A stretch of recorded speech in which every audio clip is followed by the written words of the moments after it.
भगवान का अभिषेक हर जीव देखता है, हर प्राणी मात्र देखता है। और भगवान के अभिषेक से हर जीव का कल्याण, प्राणी मात्र का भी कल्याण होता है। क्योंकि जब भगवान का अभिषेक चौदह इंद्र करता है, ईशान करता है, सारी इंद्र चवर ढोलते हैं, तो भगवान का अभिषेक देखते देखते सारी इंद्र गुप्त हो जाते हैं, लिप्त हो जाते हैं, अपनी आँखियों में बसा लेते हैं। चौदह इंद्र कितने नेत्रों को तैयार करता है और भगवान को निहारता रहता है। देखो, जब इंद्र लोग भगवान के रूप को देखकर अपनी भावना पूर्ण नहीं कर पाते हैं, कितनी अखियाँ तैयार कर लेते हैं, तब भी उनकी आत्मा तृप्त नहीं होती है। प्राणी मात्र, तुम भरत क्षेत्र के मनुष्य, गति में तुमने जन्म लिया, इसी से सारी क्रिया चल रही है। देखो, जहाँ मनुष्य का विवाह होता है वहाँ चारों तरफ अच्छा लगता है, जहाँ मनुष्य का विवाह नहीं होता है चारों तरफ अच्छा नहीं लगता है। तो मनुष्य गति में जब तुमने जन्म लिया है तो अपने विवाह को समझो, अपनी शक्ति को समझो, अपनी भावना को समझो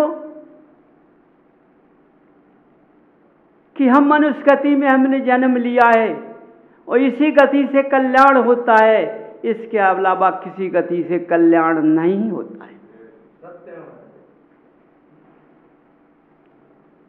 तो मेरा कहना है भगवान की आभा जो खिल रही है कि तुम प्राणी मात्र इस आभा को सुन करके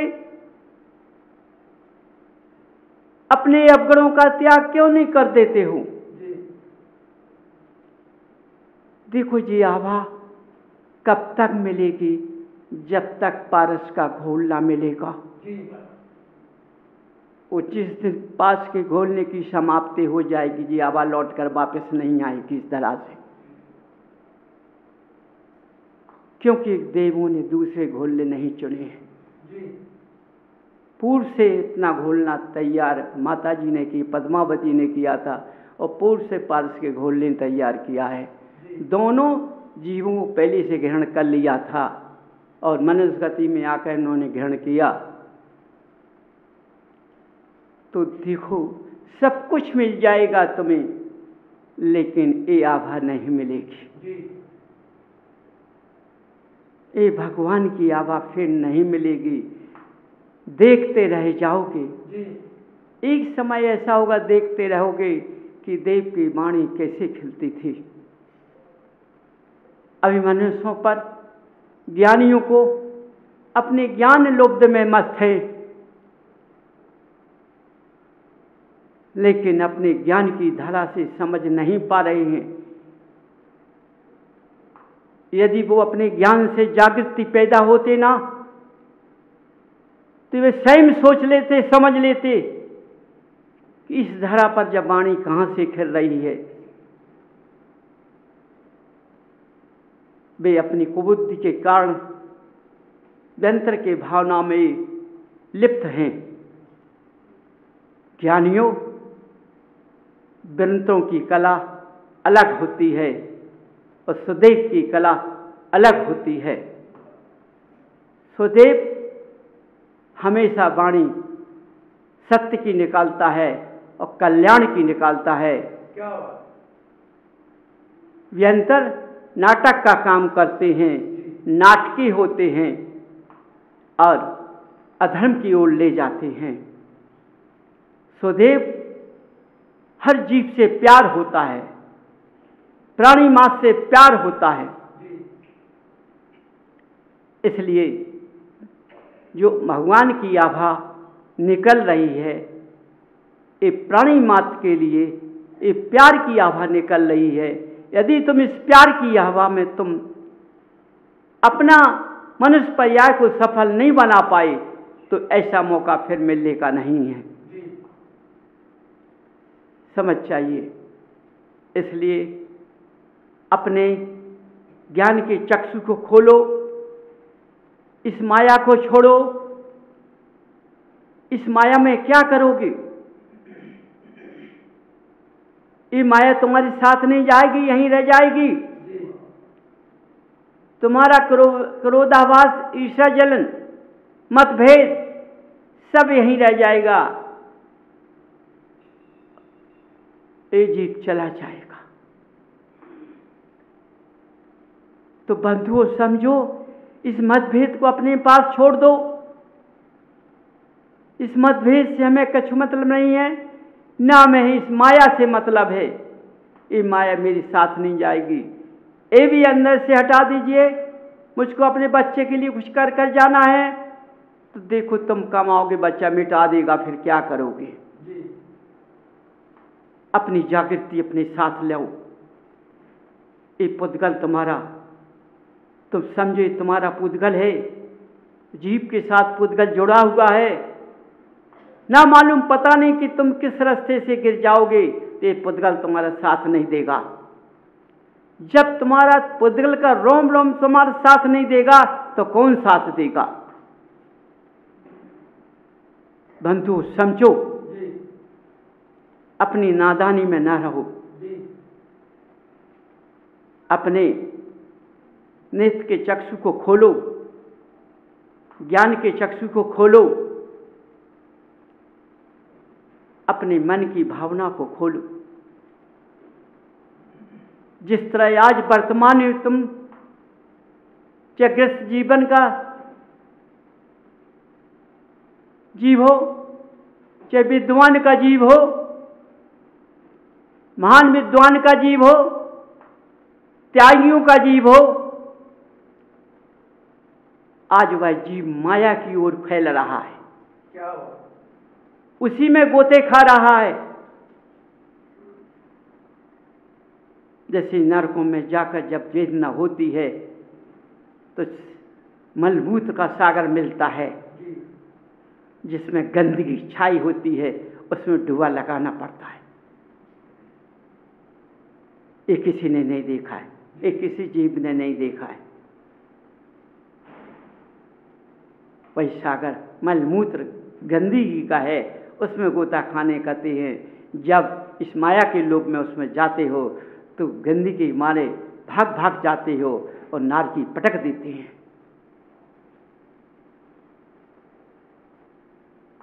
मनुष्यों, बंधुओं, श्राप का है। देखो, इस आभा को अपने अंदर विराजमान करो। विद्वानों, तुम तो ज्ञानी हो ना, कहीं से इस आभा को सुनते होगे। अपने अंदर रखकर अपनी रास्ताएं बदल दो। तुम्हें क्या करना है? तुमने जिस मार्ग को पकड़ा है उस मार्ग का ध्यान रखो। तो इस नाम से क्या मतलब होता है? जब तुम्हारा धर्म रास्ता खुल जाएगा और उस रास्ते पे चलोगे तो सूर्य चंद्रमा के सामने नाम कभी नीचे फीका नहीं पड़ सकता है। जिन पद को ग्रहण किया अपने ज्ञान चक्षु के कारण, उन्हीं ज्ञान चक्षु को जगाओ।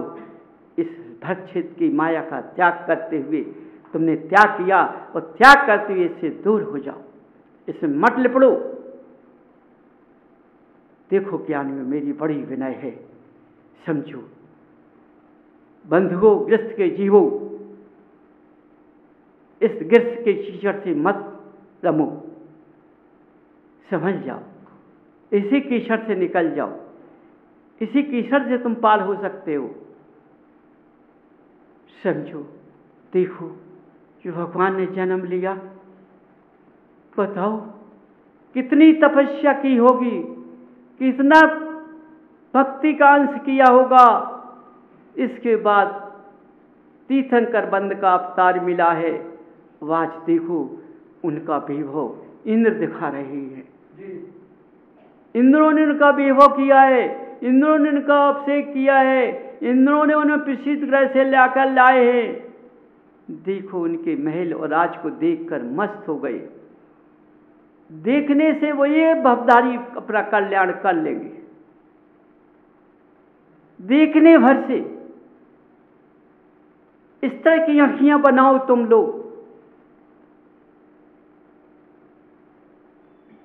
देखो बंधुओं, इस तरह की आँखियां बनाओ तुम, इस तरह की दृष्टि बनाओ तुम कि हमारी दृष्टि में केवल तीर्थंकर का प्रतिबिंब साफ दिखाई दे, जिससे उनके गुण हमारी दृष्टि में बस जाए तो हृदय रूपी कमल पर पहुंच जाएंगे, आत्मा गदगद हो जाएगी। समझो, जिस तरह तुम अपनी फोटो में उतरवाते हो, जो फोटो उतारता है उससे कहते हो इतनी फोटो साफ आना चाहिए, स्वच्छ दिखना चाहिए। ग्राफर बोलता है ऐसे ही फोटो दूंगा कि आप देखते हुए मस्त हो जाओगे, लेकिन जब फोटो लेते हो तो देख के मस्त हो जाते हो। इसी तरह तुम अपनी फोटो देखकर मस्त होते हो। उस फोटो में क्या रखा है? अरे प्रतिबिंब तीर्थंकर की का प्रतिबिंब अपने अंदर बसाओ ना, उसको देखो, उसमें मस्त हो जाओ।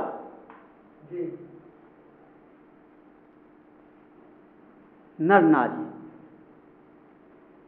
सब बसा सकते हैं। समझो, हर जीव बसा सकता है, अपने अंदर हर जीव बसा सकता है, लेकिन उस जीव का पुद्गल हृदय रूपी कमल कैसा होना चाहिए? कीचड़ से निकला हुआ होना चाहिए, साफ, बिल्कुल शुद्ध। जैसे वस्त्र पहनते हो, गंदे होते हो, कहाँ कहाँ डालते हो, कहाँ ठोकते हो, कितने मुकद्दर मारते हो, तब उसका कीट निकलता है। इसी तरह मनुष्य पर्याय में त्याग करना पड़ता है, तप करना पड़ता है। ये मुकद्दर है, अपने इंद्रिय को तपाना पड़ता है। यदि इंद्रिय तप गई तो तुम्हारी बस में हो जाएगी, और इंद्रिय नहीं तप पाई तो वह तुम्हारी बस में नहीं रहेगी। बंधुओं, वो जहाँ जहाँ तुम्हें ले जाएगी। देखो, आज हर मनुष्य की जिह्वा बस में नहीं है। किसी मनुष्य की, चाहे विद्वान हो का, चाहे गृहस्थ का जीव हो, किसी की जिह्वा बस में नहीं है। कितने बार लपलपाती है, वह हमेशा खाने को पसीरी रहती है, माया के लिए पसीरी रहती है, तब भी उसकी क्षुधा पूरी नहीं होती है। समझो बंधु, इस जिह्वा के स्वाद में इस पुद्गल को तुम कहाँ बर्बाद कर रहे हो? ज्ञानियों, इस जिह्वा के हिसाब से तुम कहाँ चल रहे हो? तुम्हें कौन सी मनमानी चलना है? समझ जाओ। इस भरत क्षेत्र के मनुष्य जो तुम्हारे साथ बैठते हैं, ज्ञानियों, ये स्वार्थी होते हैं, ये काली खोपड़ी वाले होते हैं, ये किसी के नहीं होते हैं, ये अपने होते हैं, और ये अपने भी नहीं होते हैं, ये लालची होते हैं और लालच में गिर जाते हैं। समझो, ज्ञानियों, अपने ज्ञान को जगाओ। ये संसार सागर है, इस संसार के मेले में ऐसे गोते मत खाओ। समझो, तुमने जिसकी कामना की है उसी में गोते खाओ। ये मनुष्य बहुत लालची होते, अपने स्वार्थी होते। ये अपने काम के पीछे तुम्हारी जय जय के नारे बोलेंगी और काम बन के तुम्हारी इज्जत को नीचे गिरा देगी। इस भारत क्षेत्र में ऐसे जीपी प्रकट हैं। जब भगवान का समूषण लगता है को कौन लगाता है? कुबेर लगाता है। भगवान का समूषण देखो कितना रचाता है, कितना रचाता है, लेकिन जो लालची होते हैं वो देखकर ही बाहर के बाहर लौट जाते हैं। ये भगवान की वाणी को नहीं समझ पाते हैं। जब भगवान का प्रत्यक्ष में वाणी खिल रही है, जब ऐसे मनुष्य पैदा हुए, जब उन मनुष्यों ने इस आभा को नहीं पहचान पाया, उसी तरह के आज मनुष्य पैदा है जो इस आभा को नहीं पहचान पा रहे हैं।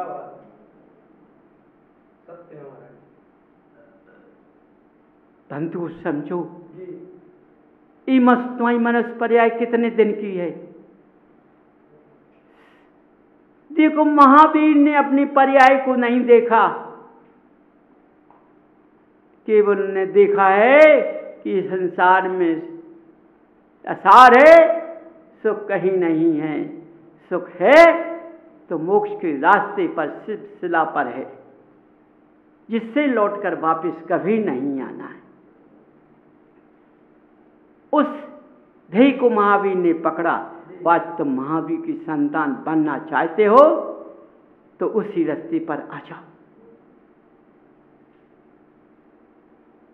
देखो कितना प्रेम दिखा दिया उन्होंने। मांसाहारी शाकाहारी सारे प्रकार के जीव एक कर दिए। वे किसी को करने नहीं गए, लेकिन उनकी तप ने इस मतभेद को दूर कर दिया और तुम मनुष्य गति में आकर के तुम कितने ज्ञानी कि भगवान का पूजन, भगवान के जप, भगवान का तप सब कुछ करते हो, स्वाध्याय करते हो, उसके कारण भी अपने घरों के मेद को दूध नहीं कर पाते हो।